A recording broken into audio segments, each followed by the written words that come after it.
இல்லை, அதாவது சகோதரர் சொல்லும் போது என்ன சொன்னார்னா, வழக்கமாக நடக்கிற ஒரு கூட்டம், முப்பெரு விழா கூட்டத்தை பற்றி பேசும்போது சொன்னார்.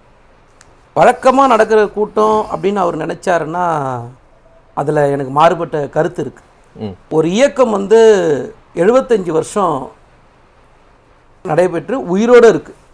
இப்போ 1920 சிரோன்மணி அகாலிதள் ஆரம்பிக்கப்பட்டு இன்னைக்கு அது என்ன கட்டத்தில் இருக்குன்னு எல்லாரும் பார்த்துருக்கோம். அதே மாதிரி 1932 தேசிய மாநாடு கட்சி ஆரம்பிக்கப்பட்டு அது இன்னைக்கு என்ன கட்டத்தில் இருக்குன்னு நம்ம பார்த்துட்டு இருக்கோம்.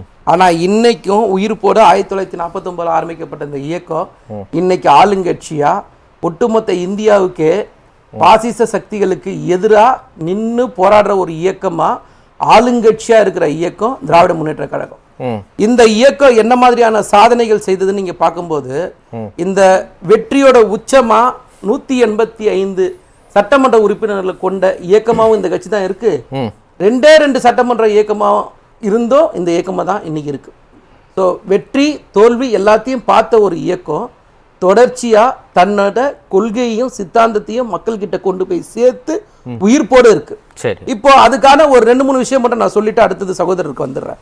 இப்போ இந்த தமிழ்நாட்டுக்கு தமிழ்நாடுன்னு பேர் வச்சதா இருக்கட்டும், இல்ல சுயமரியாதை திருமணங்களா இருக்கட்டும், இல்ல விதவை திருமண தங்கியிருச்சுட்டா இருக்கட்டும், இல்ல அன்னை தமிழ் அர்ச்சனை செய்யப்படும் அனைத்து சாதியின் அர்ச்சகர்களாகலாம், பெண் ஒதுவாரில் நியமிக்கப்பட்டதா இருக்கட்டும், பெண்களுக்கு சொத்துல உரிமை கொடுத்ததா இருக்கட்டும், இல்ல கைரிக்ஷா ஒழிச்சதா இருக்கட்டும், இந்த மாதிரியான மக்களுக்கான திட்டங்களை கொண்டு வந்து தேவையான சட்டங்களை கொண்டு வந்து உயிர்ப்போட இன்னைக்கு நிக்குது.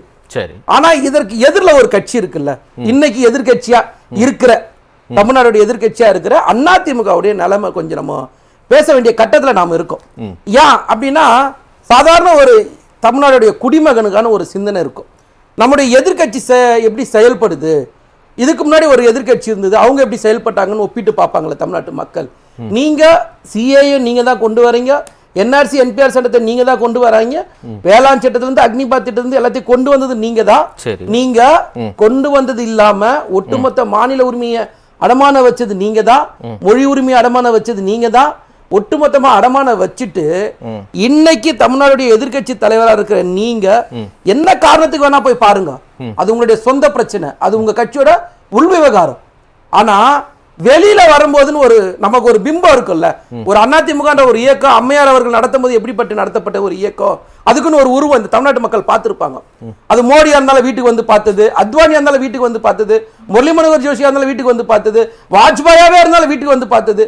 இந்த மாதிரியா பார்த்த அந்த ஒரு இயக்கத்துல உள்ள போயிட்டு பொதுவாகவே இந்த முகத்தை மூடி வர்றது எந்த இடத்து மாதிரியான இடத்துல மூடிக்கின்னு வெளியே வருவாங்கன்றத நான் சொல்லி மக்களுக்கு தெரிய வேண்டிய அவசியமே இல்ல. நான் என்ன சொல்றேன், நான் அதிமுக தரப்புல இருந்து என்ன சொல்றாங்க, முகத்தை கைக்குட்டையால தொடச்சிட்டு வர்றாரு, இதை இவ்வளவு பெரிய விஷயமா எதுக்கு பேசணும், ஒரு கைக்குட்டையால முகத்தை தொடச்சிட்டு வர்றாரு, இயக்கத்துல இருந்து ஒரு 3 செகண்ட் கிளிப், அது மூடிட்டு வர்றாரா தொடச்சிட்டு வர்றாராங்கிற ஜட்ஜ்மெண்ட் நீங்க எப்படி எடுக்க வர? இந்த இயக்கத்துல இருந்து பிறந்த ஒரு குழந்தை அதிமுக. சுயமரியாதை தான் இந்த இயக்கத்தோட தார்மீக மந்திரம். அது அண்ணாவா இருக்கட்டும், பெரியாவா இருக்கட்டும், தலைவர் கலைஞரா இருக்கட்டும். ஏன் தலைவர் கலைஞர் நான் சொல்றேன்னா, எம்ஜி ராமச்சந்திரனுக்கு தலைவரா இருந்தவர் தலைவர் கலைஞர், யாரும் அதை மறுக்க முடியாது. இந்த இயக்கத்தோடைய ஆணி வேர் அந்த சுயமரியாதை. சரி, இன்னைக்கு அந்த சுயமரியாதையை நீங்க ஒட்டுமொத்த அடமான வைக்கிறது எங்க இருந்து வந்தது? இல்லங்க, இப்ப இந்த கைக்குட்டை விஷயம் தான் நம்ம பேசுறோம். கைக்குட்டை நான் சொல்ல வரல, கைக்குட்டைன்னு வரல, எல்லா விஷயங்களும் சொல்றேன். இன்னைக்கு திமுக எதிர்கட்சியா இருக்கு, அதோட செயல்பாடு என்னவா இருக்கு?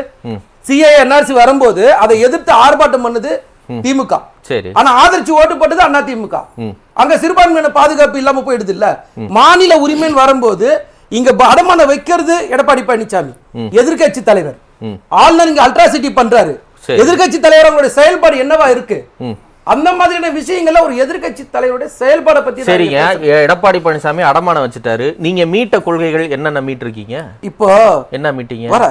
இப்ப ஆளுநருக்கு எதிரான சட்ட போராட்டம் நடத்தி உச்ச நீதிமன்றத்தில் வரலாற்று சிறப்புமிக்க தீர்ப்பை கொண்டு வந்தது யாரு? அது எடப்பாடி பழனிசாமி அடகு வச்சதா? நீங்க என்ன கொண்டு வந்தீங்கன்னு கேட்டீங்கல்ல. ஆளுநர் எதிர்த்து, ஒரு நிமிஷம் நான் சொல்ல வரேன். ஆளுநர் எதிர்த்து திமுக கருப்பு கொடி காட்டுது, ஆர்ப்பாட்டம் பண்ணுது, போராட்டம் பண்ணுது. நீங்க எதிர்கட்சி, நீங்க ஆளுங்கட்சி, நாங்க எதிர்கட்சி. ஓகேவா? அதிமுக அன்னைக்கு ஆளுங்கட்சியா இருந்தது. உங்களதான் ஒரு ஆய்வு பண்ண போறேன்னு சொன்னாரு, எங்களை ஆய்வு பண்ண போறேன்னு சொல்ல. ஆனா எதிர்கட்சியா இருந்தா எங்களுக்கு அந்த சுயமரியாதை வருது இல்ல. ஆனா இன்னைக்கு நீங்க எதிர்க்கட்சியா இருந்து என்ன செஞ்சீங்க நாங்க கேட்கல. திரு மதிவாணன், நான் என்ன கேட்கிறேன், எடப்பாடி பழனிசாமி நிறைய அடகு வச்சுட்டாரு, நீட் உள்ளிட்ட பல விஷயங்களை. அப்படி அடகு வச்ச விஷயங்கள் எவற்றையெல்லாம் நீங்க திரும்ப கொண்டு வந்திருக்கீங்க தமிழ்நாட்டுக்கு நான் கேட்கிறேன். இப்ப ஆளுநருக்கு எதிரான சட்ட போராட்டம் அது எடப்பாடி அடகு வச்சது யாரு? மத்திய அரசோட சண்டை போட்டுட்டு இருக்கு. அடுத்தது வர என்ன? இப்ப அடுத்தது வந்து நீங்க வரி பகிர்வு சம்பந்தமா கோர்ட்ல யாரு கேஸ் போட்டு வச்சிருக்கா? அதுக்கப்புறம் வரி பகிர்வுனா ஒட்டுமொத்த வரி பகிர்வு. அதுக்கப்புறம் வந்து நீங்க மாநிலத்துக்கான உரிமைகள் பத்தி நம்ம பேசும்போது வரி பகிர்வு மேஜர் பிரச்சனையா நிக்குது இன்னைக்கு. அந்த மேஜர் பிரச்சனையா உச்சநீதிமன்றத்தோட தீர்ப்புல நம்ம இன்னைக்கு வெயிட் பண்ணி இருக்கோம். அது யாரும் மறுக்க முடியாது இல்ல. அப்ப இந்த மாதிரி போராட்டங்களை நாம தானே நடத்துறோம்ன்ற. நீட்டுக்கு இன்னைக்கு சட்ட போராட்டம் நாம தானே நடத்துறோம். ஏடிஎம்கேவும் பண்ணாங்க, நீங்களும் சட்ட போராட்டம் பண்ணிட்டு இருக்கீங்க. எண்ட் ரிசல்ட் என்ன? இலக்கு கிடைச்சிருச்சா? என்ன சொல்றேன்னா, அம்மையார் இருக்கிற வரைக்கும் உதயமின் திட்டமும் உணவு பாதுகாப்பு மசோதா நீட் மசோதா உள்ள வந்ததா? அம்மையார் எதிர்த்த 3 சட்டமும் ஓகேங்களா? அம்மையார் இறந்த உடனே எப்படி வருது? வந்துருச்சு இல்ல? வருது. இப்ப நீங்க மீட்டிட்டீங்களா? யாரால் இந்த 3 நீங்க சொல்ல முடியல கேக்குறேன். மீட்டிட்டீங்களா? வர விட்டதே தப்புன்னு சொல்றேன். சரி, தப்பு நடந்துருச்சுங்க. அதுக்கப்புறம் போராட்டம் எப்படி நடத்த முடியும்? நீங்க மீட்டிட்டீங்களா? இது நல்ல பண்ணுங்க. அதுக்கு தான் சட்ட போராட்டம் நடத்துறோம் அப்படின்னு நான் தெளிவா சொல்றேன். அப்புறம் நீங்க என்ன பண்ணீங்கன்னு சொன்னா அது கோர்ட்ல, சுப்ரீம் கோர்ட்ல இருக்கும்போது அதுக்கு அடுத்து என்ன பண்ண முடியும் நீங்க கூட ஒரு வழி சொல்லுங்க. அதை அந்த வழியில போய் மூவ் பண்ணுவோம். ஒன்னும் பிரச்சனை இல்லை. மக்கள் போராட்டமா நடத்துறோம், சட்ட போராட்டமா நடத்துறோம், மக்கள் கிட்ட கொண்டு போய் சேர்க்கிறோம். எங்களுக்கு என்னன்னா இந்த மாநிலத்துக்கான உரிமையும் ஒட்டுமொத்தமா எப்படி அடமானம் வச்சுட்டு உட்கார முடியும்? நீங்க ஆட்சி அதிகாரம் எல்லாம் எனக்கு பெருசு இல்ல, தன்மானமே முக்கியம்னு பொதுக்கூட்டத்துல சவால் விட்டு பேசுறாரு. அப்புறம் ஏன் சார் முகத்தை மூடிட்டு வந்தீங்க? எதுக்கு சார் 3 கார் மாறினீங்க? கடந்தெல்லாம் ஒரு கார்ல தாங்க போனாரு. முந்தானேத்து கடந்த முறை போகும்போது என்ன சொல்லிட்டு போனீங்க? இந்த நாட்டுடைய உள்துறை அமைச்சர் தானே சந்திக்க போறீங்க. வெளிப்படையா கூப்பிட்டு பத்திரிகையாளர் சந்திப்பு நடத்திட்டு போங்க, வெளியில வாங்க, பத்திரிகையாளர் சந்திப்பு நடத்தி போயிருங்க, இல்ல ஒரு அறிக்கை சுற்றறிக்கை வெளியிடுங்க. ஏன் எதையுமே செய்ய மாட்டீங்க? இதை நான் ஒரு சாதாரண குடிமகனா கேட்கிறேன். நீங்க திமுக செய்தி தொடர்பாளர் நான், ஆனா ஒரு சாதாரண ஒரு குடிமகனா என்னோட கேள்வி என்ன இருக்கும்? இந்த மாநிலத்துடைய எதிர்க்கட்சி தலைவர் போய் பார்த்தார், யாரையும் பார்க்கலங்க. இந்த நாடு உள்துறை அமைச்சர் தான் பார்த்தார். என்னத்துக்கு பார்த்தா, ஏன் பார்த்தா? இதை பிரஸ் ரிலீஸ் கொடுக்கல, என்ன பிரச்சனை உங்களுக்கு? நீங்க ஒளிஞ்சலாம் அங்க போக முடியாது சார். எந்த காலத்துல சார் இருக்கீங்க? 2025ல எல்லார் கையிலயும் நீங்க மொபைல் இருக்கு சார், எல்லார்ட்டையும் வீடியோ கேமரா போட்டோ இருக்கு. எந்த கட்டத்துல எந்த மாதிரி செய்யறீங்கன்னு கேக்குறேன்.